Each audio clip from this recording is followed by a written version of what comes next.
समय की बात है। महाराष्ट्र के एक समृद्ध राज्य में एक युवा राजकुमार रहता था, जिसका नाम था छत्रपति संभाजी भोसले। उन्हें प्यार से छावा भी कहा जाता था। वे महान मराठा सम्राट छत्रपति शिवाजी महाराज के पुत्र थे।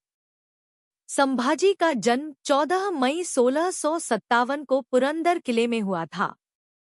बचपन से ही उन्हें एक महान नेता के गुण सिखाए गए थे। संभाजी कोई साधारण राजकुमार नहीं थे। वे अपने पिता की तरह एक साहसी योद्धा थे।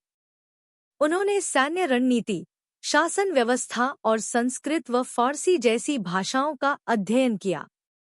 इन गुणों ने उन्हें एक बुद्धिमान शासक बनाया। संभाजी का जीवन रोमांच और संघर्षों से भरा था। बहुत कम उम्र में ही उन्हें राजनीतिक उथल-पुथल का सामना करना पड़ा।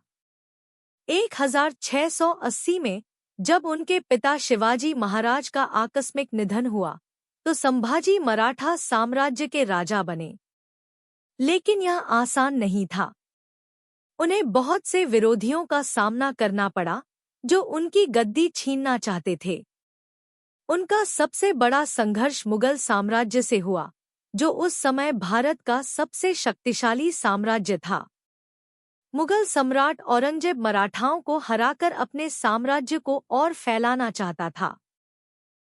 लेकिन वीर संभाजी ने अपनी सेना का नेतृत्व करते हुए राज्य की रक्षा की। उनकी बहादुरी और युद्ध कौशल की हर कोई सराहना करता था।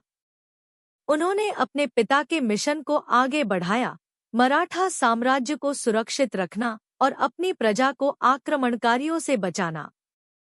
हालांकि औरंगजेब बहुत शक्तिशाली था, लेकिन संभाजी ने मुगल सेना को आसानी से जीतने नहीं दिया। दुर्भाग्य से संभाजी का जीवन निरंतर युद्धों और षड्यंत्रों से घिरा रहा। 1689 में उन्हें विश्वासघात के चलते मुगलों द्वारा बंदी बना लिया गया।